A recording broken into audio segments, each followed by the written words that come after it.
Welcome back to Betsperts DFS show here at Betsperts. I'm your host, as always, John Daigle. Joined today, as always, by the sports betting manager here at Betsperts, as well as the host of the Move the Line NFL podcast, none other than friend and life, Byron Noonan. We are fresh off a very big week here at Betsperts. Home outrights, Smotherman and Luke List in the DFS values article, a very successful week for subscribers. It was. You sound extra far away. I know you're typically light just before we start, but you that beautiful new mic is causing you trouble. But yeah, I think I felt a little bit of that. That was some good vibes from the Homa plays last week. I know you were flirting with the top of the leaderboard there in DFS, so it was a good week overall. Excited about this tournament. Actually, it's a weird one, and I'm sure we'll get into that. It's a little bit of a different field considering what we typically see here at the Byron Nelson, but excited to continue to build off of last week's winner, and hopefully we can find the winner circle again this week. How do I sound now before I introduce our next guest? Okay, good, because I wanted to make sure in telling everyone that we can't be a trio without a third. Thankfully, for us today, pinch hitting for Ron Klos, none other than the host of the Back Nine Bets podcast, and someone I'm personally looking forward to picking his brain over his own personal models for DFS, none other than Byron Nelson. Byron, the floor is yours. How is everything going? Oh, I am pumped to be with you boys. I think this is the most followers I've had on a podcast that I've chatted to guys with. So this is going to be a fun time. I'm in some historic presence here right now. So, what about that? we will accept Ron being legendary, but we just kind of keep on going and hope that Max Homas get there as the cover boys. That's what we do best. But appreciate the compliments. So we begin this journey today, though, more importantly, with the Byron Nelson tournament, which I have heard, I'm sure everyone's heard, unless they've been living under a rock the past 48 hours, is about length. Even you, Byron, on social media called it a birdie factory. So explain to everyone how and what we are focusing on and building our lineups to center around birdie makers. Sure. So I think an important factor to start off right away with birdie making is approach play. For me, it's critical. It's a major contributor to birdie percentages that you can make on the golf course. And then you can obviously dive into the birdie or better percentages, and then par 5 scoring is going to be critical this week. I think a lot of guys that did well last year, were well into the negative figures there when they were scoring on the par 5s, and I think that's critical this week for sure.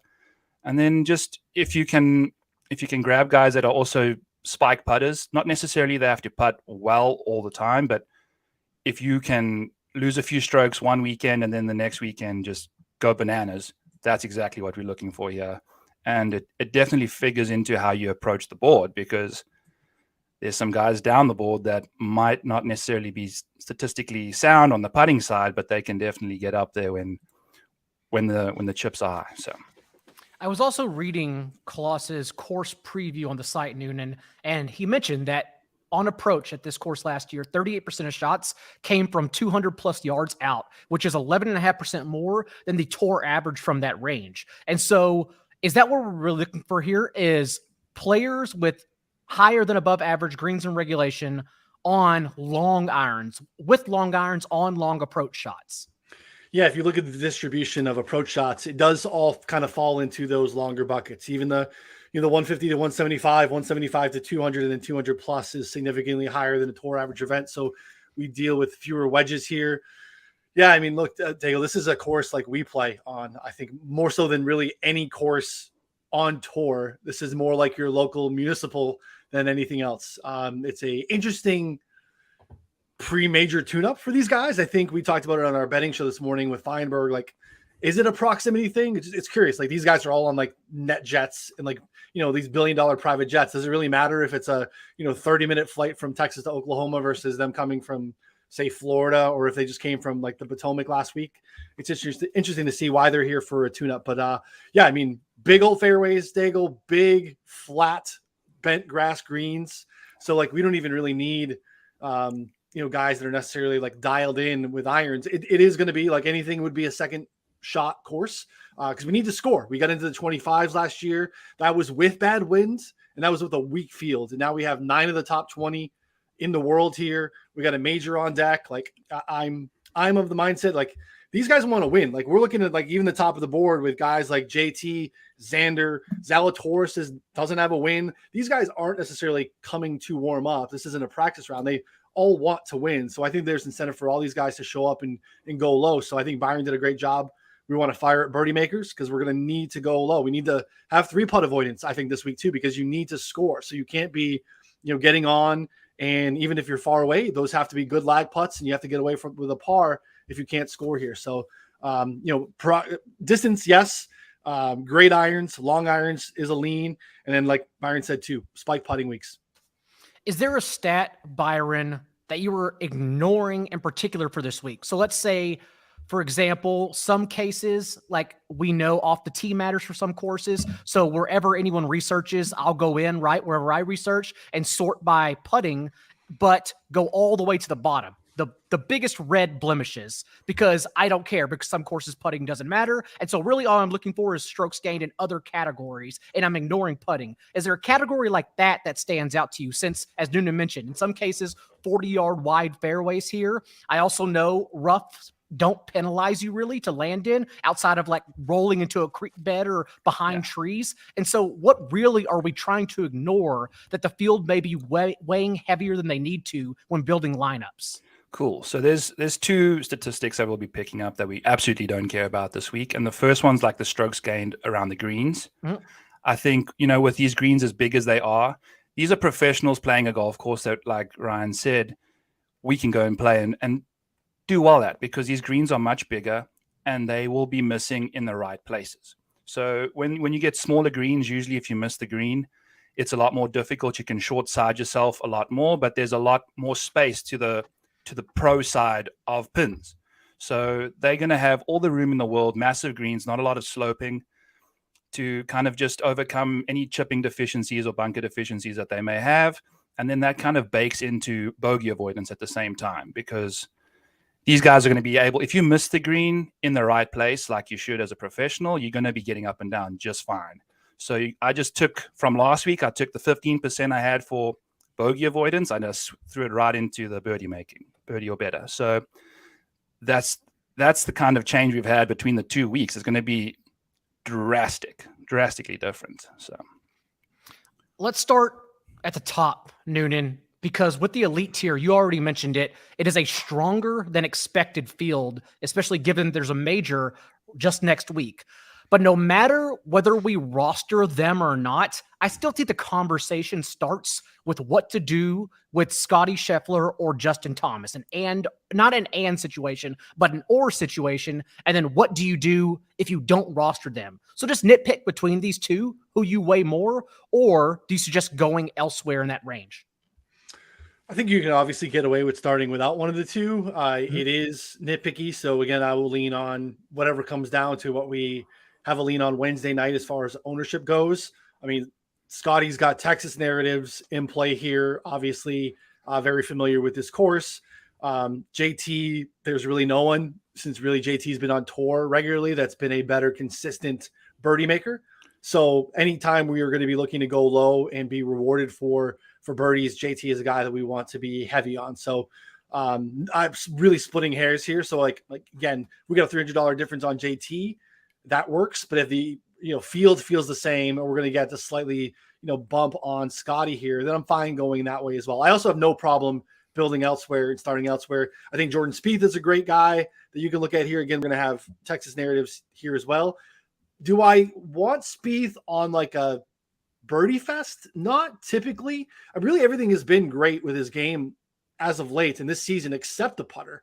Do I think that probably gets right here at a place like this on bent grass that's pretty easy? Probably. I mean, to have him do what he did at the Heritage, which we really weren't expecting, a place that doesn't really fit his game historically, is pretty encouraging as we head into the PGA Championship next week. So no problem starting with Jordan. I would pass on DJ in this range just because of, we can get into conjecture, just wedding narrative. We haven't seen him much, he's probably been living it up a little bit, and rightfully so, probably not dialed in. If anyone in the top range is probably coming here to get a couple of rounds in competitively, it probably is DJ. And again, that probably plays itself out in the ownership in a big way too. So in the top tier, it would be one of those three guys. But I imagine all of them carry fairly big ownership, both because of the two Texas guys and JT with birdies. And I mentioned the disparity in ownership, Byron, because what I think will happen right now, it's only Tuesday, the time it's recording. What I think will happen, though, is that Scheffler will actually end up being a overlooked, for as far as we can use that word with Scheffler, play, because Justin Thomas, you can save $300 going to him. And I think everyone will convince themselves, okay, I can save that $300. So naturally the game theory play then becomes Scotty Scheffler, when who's to say Justin Thomas is the better play than Scheffler. So that's why for me, it starts with that conversation. But for you, does it start there as well or elsewhere in that range? I am a massive fan of Justin Thomas's game at this golf course. I think it suits him to a T. And I think if I were to split hairs, assuming ownership remains pretty similar between the two of them, I think a lot of Scotty Scheffler's incredible play comes from his ability to scramble. Mm-hmm. You know, he's really good when it comes to tougher golf courses. I know he can also probably fire away at, you know, birdie fest like we talked about, but between him and Justin Thomas, if I were to split hairs, I think JT he's just so much more consistent with his irons. You know, he's been a great iron player for such a long time. I think it's going to be easy to rely on that. He's also putting a lot better lately. Justin Thomas, over the last 20 rounds, he's gained 9 strokes. He doesn't typically do that kind of stuff. He's been remodeling his game to, it's just peaking, man. He's due for a big win, and it's going to might come right before we go to a PGA championship next week. And then when it comes to DJ, Go ahead. Let's hear on DJ. When it comes to DJ, I know that sometimes I play the best golf when I'm a little hungover, and your expectations are lower. You know, Dustin is an incredible ball striker, and these greens are massive. And I think his problem has been, you know, the shorter mid-range putts. Like you said, a lot of these long approach shots are going to be coming in from further away. You're going to have 20 footers, and I think you can get really comfortable over those kinds of putts. You know, it's not, you know, don't have a lot of pressure, and he's got zero expectations this week. He's hitched, you know, life's good. Now, does he pull an RBC and just disappear for the weekend? That can happen to anyone, you know, and I think DJ is renowned for that kind of nonsense, but at 10%, he's got win ownership in a big way. Well, let's creep down a bit then. Let's say we pass on them, Scheffler and Thomas at the top, and instead go to someone like a Jordan Spieth, a DJ, even creeping down a little bit more in the high 9Ks, like Hideki, who Paul Casey has given us a bit of injury PTSD the past month, because every time we think we can play him at low ownership, it turns out it doesn't matter at all. And so the fact we haven't really seen Hideki play, the fact that he's out there, is he trying to warm up ahead of a major? We really don't know. But even then, in that range, Noonan already mentioned Schauffele and Spieth as well. You mentioned him, Noonan, but again, just the fact that he's lost strokes putting in 5 consecutive tournaments, including all the 3-foot whiffs we've seen in low lights on social media. But at a course where putting is easiest, maybe doesn't even matter. We shouldn't even pay attention to that at all. So that's why I kind of think if I do slump down, it will be starting with Spieth and then going into a low 9K or mid 8K range. Yeah, I mean, I think we want to have the longest view in the room on putting. And a guy like Spieth does have historically a high baseline, above field average putting baseline. So can he turn that around in a quick manner? I imagine he can. And I imagine a place like this where he's familiar, the Texas thing again, I think they have no problem. I think if you want to get real contrarian, Daigle, you start DJ and you start Hideki, and you can do literally anything else you want, because no one's starting with that combination. There's massive win equity. We haven't seen Hideki since a T14 at the Masters, which was good. We hadn't seen him in a while before that, so we were a little reluctant to fire him there, and he looked really good. So I don't know what he's been up to. We haven't heard of any ailments that came out of that. Perhaps he's just getting his game right and fine-tuning it. Really wanted to go and defend his championship, and that makes a lot of sense. But he showed up there, looks really good. Man, I think you can do that and start and do literally anything, eat all the chalk down the rest of the board you can, because no one is starting with that combination. So there are 2 conversations to have. One we'll get to later, Byron, because I agree with Noonan in that, but also, like last week, I think there's so many great plays at the mid 7Ks, below 7K, that I think you can fit 2 10K guys if you really want to. And we'll get to those cheap options because I think they're legitimately great plays. But let's keep here in the 9Ks. There's someone that stands out and really try to mold the conversation around Zalatoris being chalked, because that's what's happening here, is that everyone's, I believe right now on Tuesday, everyone's centering around 9,400 Will Zalatoris. And so for me, it's not really about fading him so much as it is, can I get contrarian in that range as well, if not instead of him? Oh, yeah. And there's two guys I'm eyeing out right away, and it's hear it. Xander and Joaquim.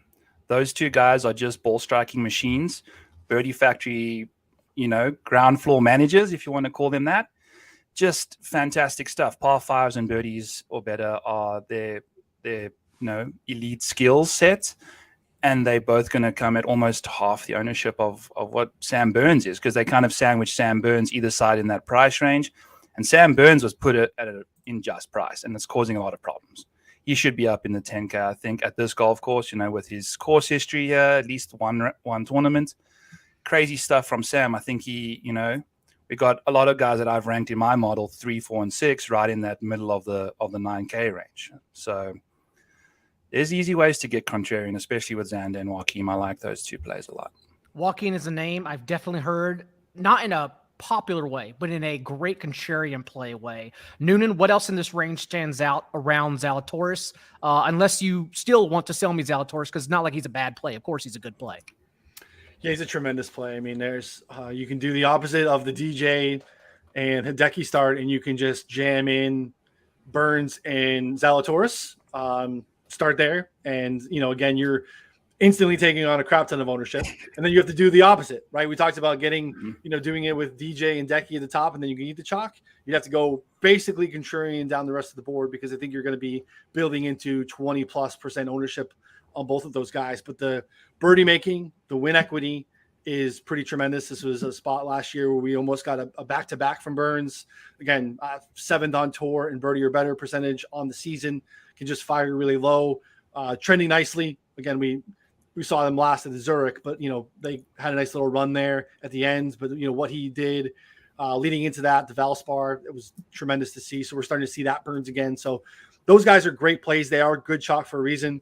The Zalatoris thing, I mean, again, I have to talk myself out of betting him. I have to talk myself out of playing him at DFS. I'll always justify the ownership and find different ways to get contrarian. Again, he's been playing this course since he was 12. He's got the Texas narrative. He's very comfortable here. If we're talking about irons, we're talking about distance, we're talking about spike putting weeks. Again, I know the putting narrative. I know, similar to Jordan, we all can see in our minds the misses for Zalatoris in the last year and a half, right? I had a farmer's ticket. It was painful. But, he's almost a field average putter over the last year. So we're minus 0.03 on the field. So there are gains here, and he is slowly gaining or losing fewer and fewer every week. So I'd like to think that a 25-year-old kid like this can learn and grow. And I think that's kind of where we're trending with him. So I'm continuing to be bullish on Zalatoris. I have no problem if someone wants to eat the chalk there. For me, it might be just he's heavy on my betting card, and I can't. It probably gets up to 25, and that's a little rich. But I have no problem and understand why anyone will want to eat that chalk. It's really good. Do you have any thoughts, Noonan, sticking with you, on Brooks Koepka or Tommy Fleetwood? Because they're also being discussed a lot when I don't even think they're good. I'm not interested personally. So I think I'm just looking for someone to sell me on why everyone's talking about them. Tommy Fleetwood, I understand the ball striking has been great, but also he's gained most of his strokes around the green in this stretch. And again, we don't care about that here at this course, as Byron noted earlier. So I just have zero interest. No, I have way more interest in Fleetwood next week than I would this week. And Brooks next week. Yeah, same, right? Big game Brooks. A place where we need to grind out pars, and Tommy could be rewarded for his around the green game, rewarded for the ball striking, which has been tremendous. If you look at his birdie or better numbers, they are down towards the bottom half of the tour. So I don't necessarily think of Tommy when I think of a place where we're going to get into the 20s to win. So he's probably a pretty safe, who's playing cash games? He's probably going to make the cut and fare fairly well, right? Like a play T30, something like that. But that's not winning you anything this week. It's not helping you at 9K in DFS. So he's not on my list. Brooks, as you said, I'm fine with Brooks. I bet Brooks at the Masters. I'll probably could be sold on Brooks next week at Southern Hills. Not interested in Brooks this week either. Again, just not currently where he's at. We're not seeing him enough. I don't know that he's super engaged for a 25 under. We're not going to have any weather this week, which is looks really we literally could get into the high. This could be TOC type of stuff here. We could get into some like low 30s type of stuff if the wind holds off. So those two are not on my radar either. So I'm with you. Let's hold off on those guys. I'm sure someone will correct me because they do play 50-50s, but I mean, just wear 5 condoms to bed. Like there's no point. And the most volatile team in this court, imagine playing 50-50s. Anyways, though, Byron, I'm going to leave it up to you for some takeaways in the mid 8K range, because I think there are a ton. I think Johnny Vegas will be popular, but again, for the driving, for all the reasons we liked him last week, I think he's well in play this week. Jason Kokrak comes with a great discount at 8,300. He hasn't been accurate off the tee, but again, we already described the rough doesn't penalize you here. So I don't think I care as long as the distance comes along with him at a major discount on DraftKings in particular. Noonan, leave Aaron Wise up to Noonan so he can talk about his boy. Cameron Champ at 8K, leading the tour this year in greens and regulation from 200 plus yards out. Again, we talked about that stat being super important for this course in particular. So I like a lot of players in this range. Where are you at right now? I am all aboard the Adam Scott train this week. Interesting.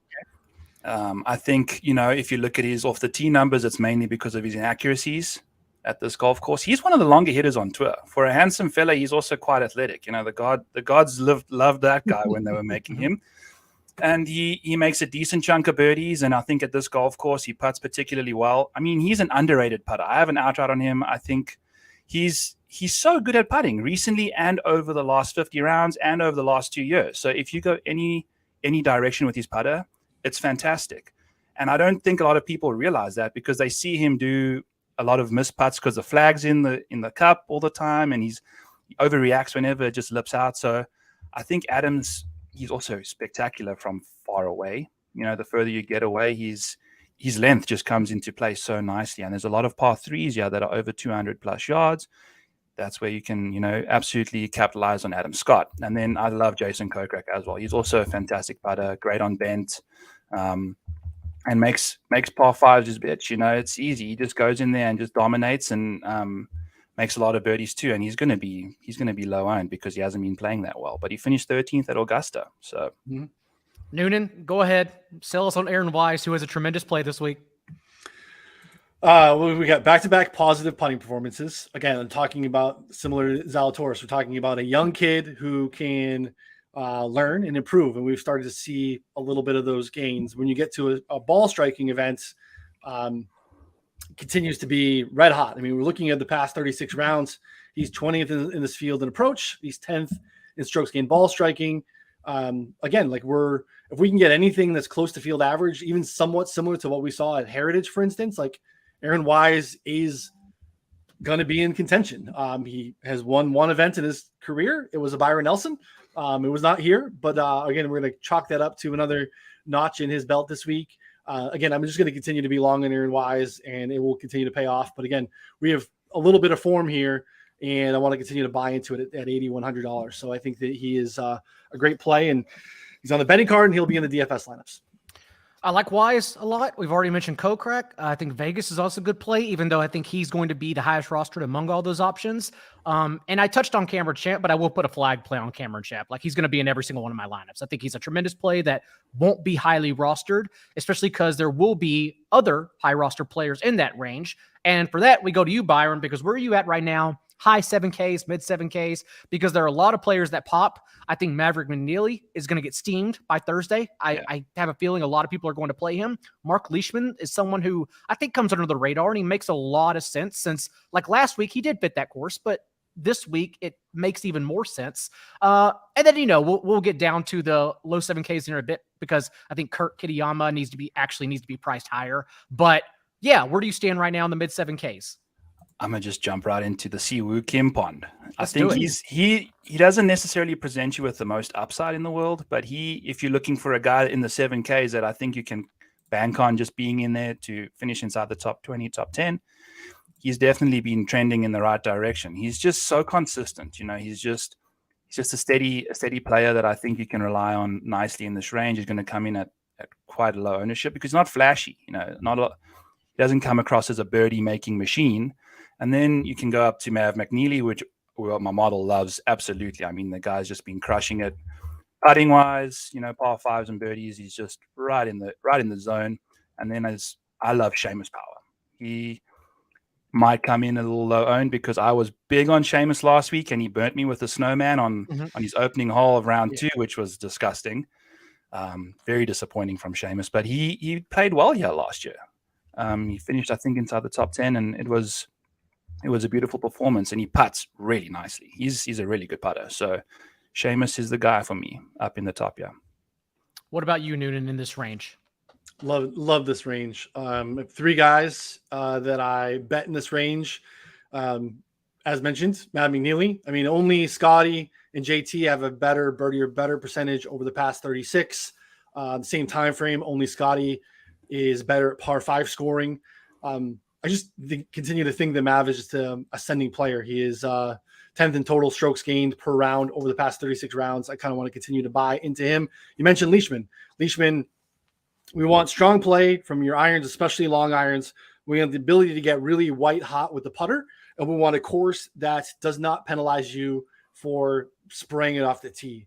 And TPC Craig Ranch kind of checks all those boxes. So I like Leishman quite a bit. And the other guy in this range that I bet to win that I am interested to see based on his price, I don't think is going to be really owned, is Lanto Griffin. Lanto is coming in the back of a T6 last week at the Wells Fargo, T15 in Mexico. And the ball striking has been tremendous. Gained nearly 10 strokes ball striking last week. The putter and mostly the short game, like around the green, is a problem, but we've already talked about it. Byron kind of crossed that off our list for us this week. Not really a problem here. So if Lanto is going to continue to just stripe it on his approach, the putter can get hot enough for him to contend here. So I like him quite a bit. That whole range is pretty loaded to me. Yeah. Also, go ahead, Byron. No, and I just want to chime in on Mark Leishman real quick. He is fantastic from 150 yards and out. He's the 4th ranked golfer in my model from long iron proximity. So I love him this week as well. And again, that's 7,800. Whether you play him with McNeely or not, I think Leishman's the one that's going to come in under rostered anyhow. So he'll be overlooked since he is in that same range. That's why I like him. It's the same reason. Like I thought Austin Smotherman was a great play over Ryan Armour. I think that was the one. There's like 3 Ryans on tour last week because they were the same price. It's pretty much the same thing this week, except with Leishman and McNeely. So yeah, I think he's a great play. I also hit on Kurt Kitayama, and I also think he's a great play. If you just look at the last 3 months alone, not only has he led the tour in this field anyways, and strokes gained on approach in that span, but also the only statistic he's lost strokes in is around the green. And as you mentioned earlier, Byron, that's the one we don't care about. And so at 7,400, he also will be locked into every single lineup for me. I also know Noonan, you got him at 80-1 earlier in the week, I believe, on FanDuel. Not sure where it's at right now, but I think outright a sneaky small bet as well is great in that range. Let's go down a little lower, though, because, again, Austin Smotherman and many others are around here. So much so that I've already tinkered a little bit with, like, Jordan Spieth and Justin Thomas, because it makes you lose some of the 8K players that we already discussed that we like a lot. But also, I'm confident enough in this range that I don't mind having 2 in there. And so when you go dumpster diving, really, Noonan, where does it start for you or stand out to you? Yeah, in the low 7s. I think Aaron Rai is an interesting name to look at. Again, the irons have been pretty terrific. Again, he gives up a little distance here in relation to some of the other guys. But again, I just kind of like the form. I like the ability to go low here. He is very interesting to me down here. David Lipsky burned us a little bit last week, but the irons have been tremendous. So he's a name that I'm looking at. Patton Kizzire is the guy that is, I always joke about Kizzire, like bet him to like do really well, whether it's a top 10 or even an outright. And I'll also bet him to miss the cut because like the range of outcomes on Kizzire, he's like your like prototypical GBP player because he can just go scorched earth, or you can know on Thursday afternoon that he is not playing on Saturday. So he's a guy that just the range of outcomes are pretty drastic. So Keith Mitchell's a little bit more like that, but a little bit more consistent. I think that they have similar games in that nature. So those are some of the guys down in the low 7s that have caught my attention early. When you go dumpster diving, Byron, what stands out? I'm going dumpster diving in the British pond with Ian Poulter this week, $7,400, and he's going to be an absolute leverage play. Ideally, I would have loved for him to have not been in the PGA Championship because then I know I would have got 100% Ian. But I think we're just going to get, who knows? But that's the risk you're taking. And also, I don't think you're going to have to get him in too many lineups to get overweight on him at all. And he's actually been trending really nicely. He's 43rd in the last 24 rounds ball striking with approach, and he can putt lights out, man. So that's what we're looking for here. And then Ryan Palmer is going to be the opposite. He is a beast off the tee, and coming to these bigger greens, I think you can, feel less pressure on your approach play. And he's also just a really, really good guy around Texas tracks. Makes a lot of birdies, dominates par fives. I love Ryan Palmer. They should be lower owned in this range too. And then Patton Gazai is a full send on my part as well. I give you my full endorsement on that. JJ Spahn and Matthew Wolff are two other guys Matthew Wolff's very risky. Obviously you're betting on the upside, but coming from last week, I think this golf course suits him completely differently. This course is fit for him versus last week. He finished 26th at that golf course, tight. It's like putting a bull in a china shop. Now Wolff can just run rampant, go hunt. So I like that a lot. Ian Poulter, I would imagine too, is 1 to 3% rostered, especially because he's the same price as Ryan Palmer, who's going to catch all the Texas narratives and get steamed for it. So yeah, Poulter, a great contrarian play. Anything else, Noonan, you want to talk about before getting into the final wrap up segment? Yeah, I mean, there's some other guys here in the sevens that I think are very interesting at the top of the range that we didn't touch on. I don't love what we've seen from Davis Riley lately, but birdies are in bunches. So like if you're looking to pivot off of some really high ownership there in the 7-8, 7-7 range, I think Davis Riley can go low. Again, this is a name that if you're eating some of that chalk at the top, maybe you went Burns and Zalatoris or something like that. You need to get off of you can't play Matt McNeely if you're playing Zalatoris and Burns. You're absolutely drawing dead. They basically have to go, top 5. Leishman even in that range, I think, is going to catch some ownership. So you have to get a little bit contrarian. Davis Riley, Sebastian Munoz, those guys in that range. Mito Pereira, I think those guys are all fairly viable. I like that Byron mentioned JJ Spahn. We've, not great last time out, but the irons have been pretty tremendous as of late. And again, gives up a little bit of the distance, but if the irons are going to continue to play like that, he and Tom Hoagie are guys that have just been for, 6 months, been pretty dialed in on approach. So those guys are definitely worth a look. What about for you, Byron? Any other golfers around that range that you have not discussed that you want to tout for a moment? Yeah, let's chat about Nate Lashley. I had him in so many lineups last week, and he's been playing good golf too. He's striking his irons 26th best in the field of the last 24 rounds. So he's really found that groove in his game. And then he left with a toe injury. So we'll have to monitor that. That was quite disgusting. I lost a full round of points before I even missed the cut. So that was disgusting. Carlos Ortiz is a guy that can find a game, kind of like at the Mexico Open. He never quite got to the next gear, but he's a very good golfer to have on longer golf courses like this. Very good on the par fives, birdie making machine.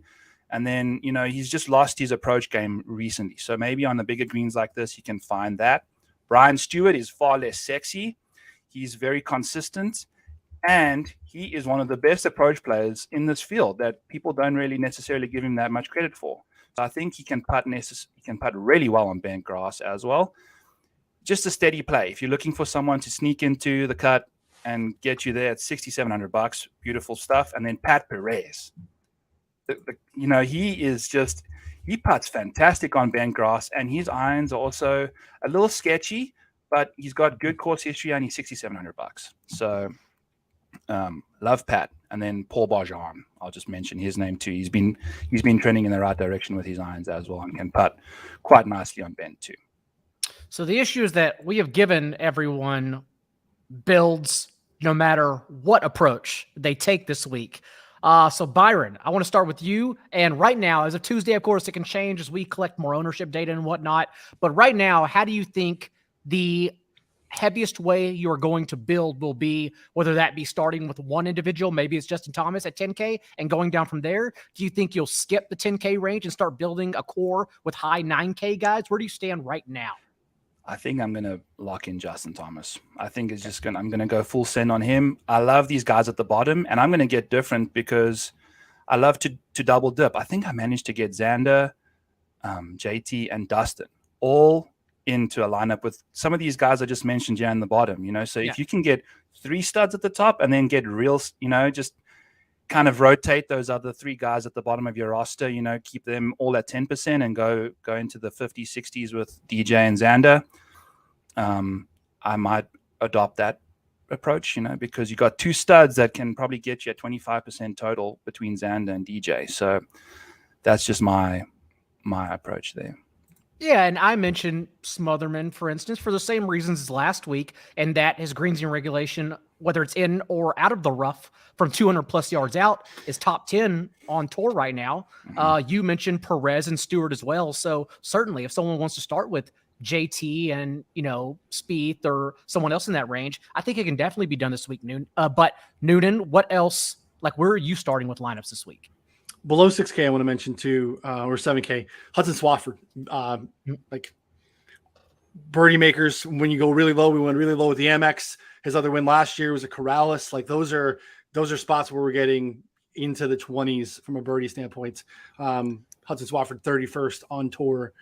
So probably somewhere in the 20s in this field in birdie or better percentage. So he can go low when we need to. So he's a guy that I don't mind mixing in down in the sixes. I like a couple of the names that Byron mentioned that I think are going to be really low owned. I think we could very much see a double dip here this week and next week with Joaquin Niemann. I think Niemann is a great fit next week. I just love how he's been playing. Again, these young ascending players that continue to get better, straight and accurate and far, can get really hot with the putter as we've seen. So Niemann is a guy that I don't think is going to carry any ownership, especially in that range.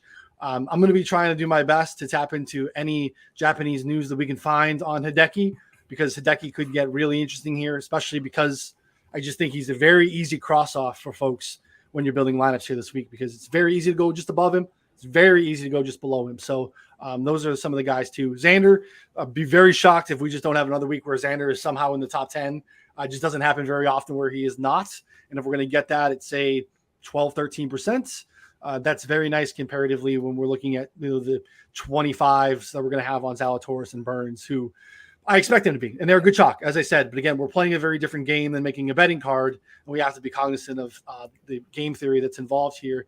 And when you're not really losing much actual raw projection, you have to take advantage of that ownership standpoint. So I think these are all really good plays that are going to come at massive ownership discounts compared to the rest of the guys around them. Is there a full send golfer for you, as Byron mentioned, for Justin Thomas? You know what? I'm going to go with Lanto in that middle range. I think Lanto is going to be not on the board for a lot of people comparatively. Again, I think the Leishman, Matt McNeely group there, even, Siwoo is going to be very popular. I'm going to ride. Lanto is just, when you look at kind of backing up when he's been good, he does it in bunches. He is a very streaky player, and I think we're kind of in that. Again, streaks are fickle. We don't know when they start. We don't know when they end. So I'm going to go and give Lanto credit for having more than a 2-week stretch here and continue to try to buy in on week 3 of hot Lanto iron play. And with that, Byron, tell everyone what else you have coming out this week, and more importantly, where they can find you. Yes, thank you. You can catch me on Twitter at the Model Maniac there on the screen. I released my Breaking 100 article, which is taking $100 or whatever amount of money you want to use. 100's a nice multiplier. So I got outrights, I got first round leaders, I got placings, and I got a little farewell fiver in there. That's been doing quite nicely. We up money on the season there. I'll be doing my Back 9 Bets podcast this afternoon. And that's pretty much all I've got going on, So catch me at Rotoballer on the website there. And I'm on Twitter throwing out all sorts of photoshopped outright images of people. And it's been a fun week for me. So, and it's my tournament this week, the Byron Nelson. So you underplay it saying that's all I got going on, when it's clearly a lot you're doing and great work. Noonan, what else do we have coming out on Betsperts Golf? Man, I don't know why we're doing this, but it's a fantastic deal. We are giving away the farm this week. Betsperts Golf subscription is slash for basically the entire year. We're just getting going. We're slowly rolling out tools. We're slowly rolling out new research pages. These things take a lot of time, and we want to, while we're still in our infancy, we want to give you a discount. But right now, we're this week only, instead of $99.99, you can buy that, and then we're going to give you a $100 gift card to Fanatics. You're going to make money by getting a Betsperts Golf sub this week to do whatever you want at Fanatics. Get yourself some fire rope hats, get yourself some backdrops like Daigle has back there. Maybe you get a little Byron Nelson classic, whatever you need, a little Southern Hills action behind you. Again, $99.99 for the Betsperts Golf sub. Comes with a $100 gift card this week. So lots of great content coming, betting article coming soon, best bets coming soon as well. Excited about all that we have coming. And our big tool that I think is, again, going to be version 1, our customizable stats research tool, is coming, I believe, on Friday or maybe next week. That should be something that you're going to want to have to be able to build betting models, DFS, all those things. We're going to get a trial run for that, hopefully on Friday, and hopefully in your hands on Monday for the Southern Hills. So very excited about all the work that's gone into that over the last 5-6 months. Reminder also, Wednesday, Klos's final model for DFS will be on the site, as well as Noonan's betting card, PGA DFS values per yours truly, as well as all of our best bets. So stay tuned. Thanks again for Byron for joining us. And next week, Major Time, boys. We'll see you then.